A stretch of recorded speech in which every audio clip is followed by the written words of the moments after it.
May the words of my mouth and the meditations of all our hearts be acceptable in your sight, O Lord, our rock and our Redeemer. Please be seated.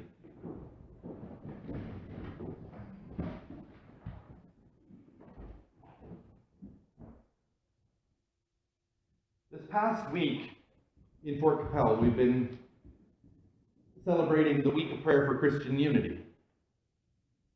It's something that happens all around the world at about this time of year, usually not next week, but the week after. We did it early in the fort because about half of the clergy in the fort are going to be away during the Week of Prayer for Christian Unity. And it was really interesting doing it so quickly after Christmas. In some ways, it was actually much more successful. We had about double the people come. And there was a real feeling of sort of renewal in the beginning of the year. This year's theme, which was developed by the Roman Catholic Church in Latvia, centers around three things: salt, light, and the Word.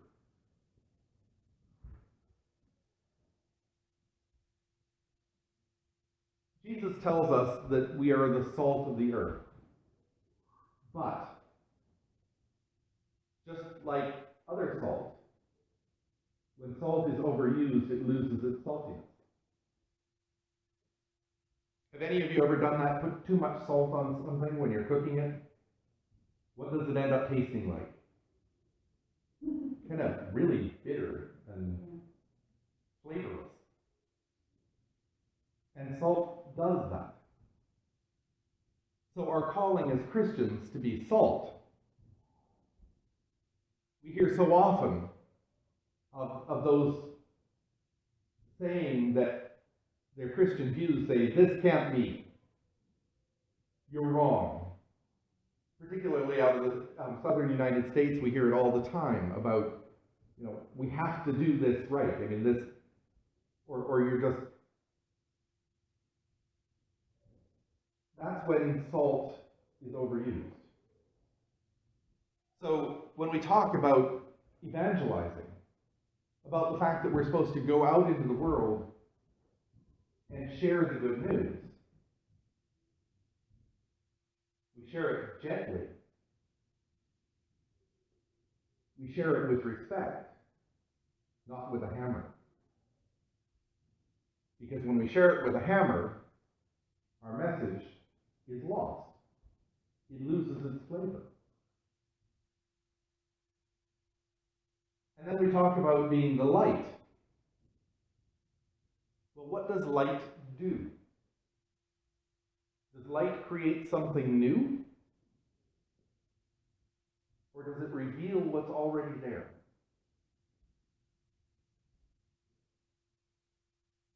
Usually, it reveals what's there. It brings out those things that are hidden. And it drives back those things that wish to remain hidden. So as light, our job is to reveal the truth. Not to make our own truth, but to show what is already there. And to drive back those things that want to hide the truth.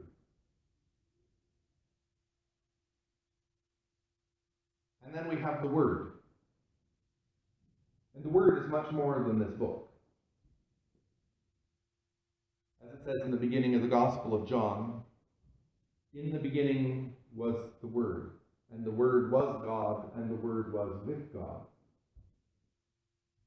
And the Word became flesh and walked among us, Jesus Christ. So we have a lot of different ways to understand the Word. We have the Holy Scriptures, the Word of God. We have Jesus, the Word made flesh. We have the Word which was from the beginning and spoke creation.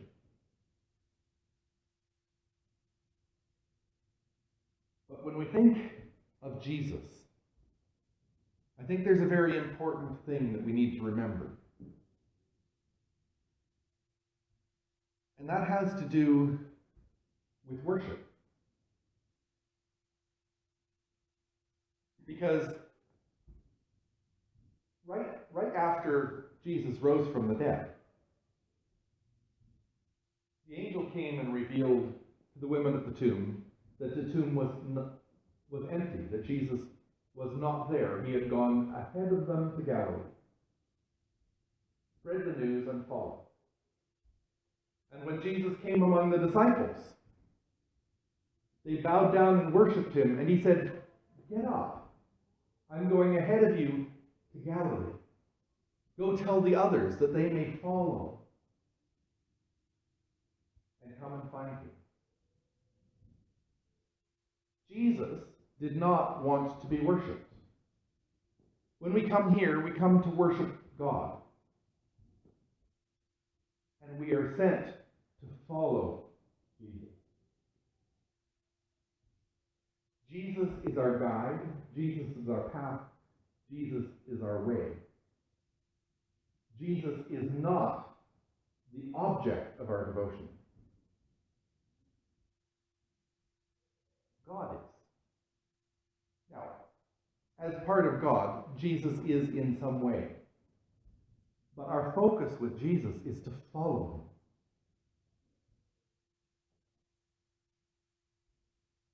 Now, when we talk about the divisions in the church and the reason that we have a week of prayer for Christian unity,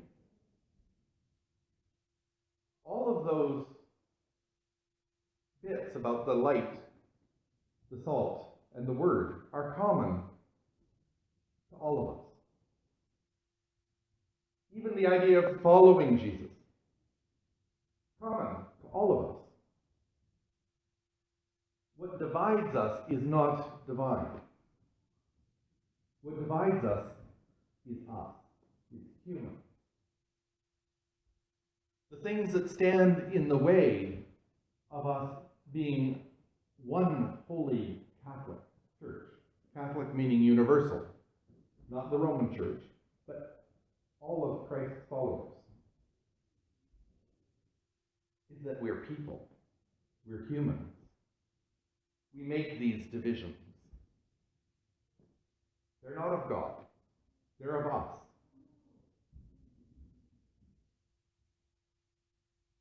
And if we can follow those ideals of light and salt and the Word, if we can follow Jesus out into the world with gentleness,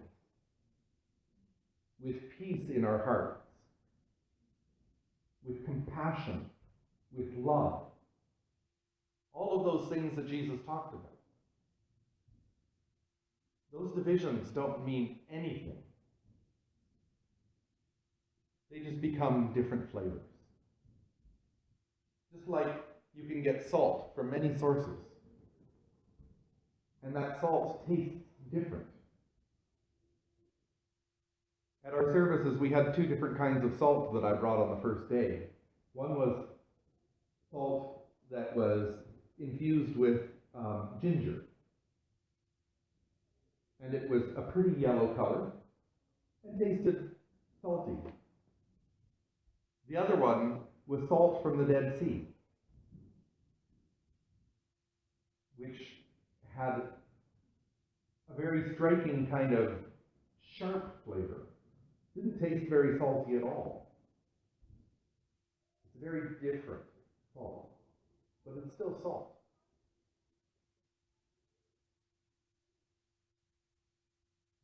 They can both do the same thing. They can both provide flavor. They can both bring out what's already there. Because that's how salt seasons. It doesn't, well, it can be used to cover up, but its primary use is to bring out the flavor that's there.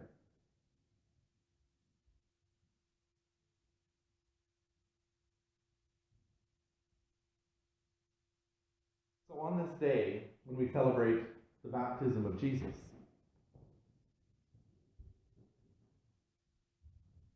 which, in Christian baptism, we talk about being born again through Christ's death and resurrection.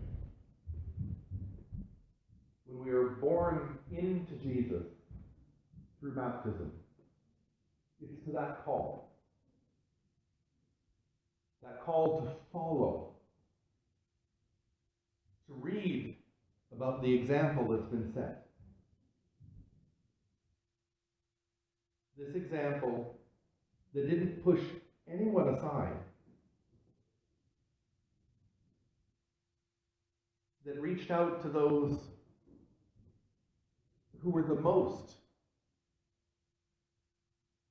ostracized, set apart, the unclean, the unhealthy, the prostitute, the tax collector.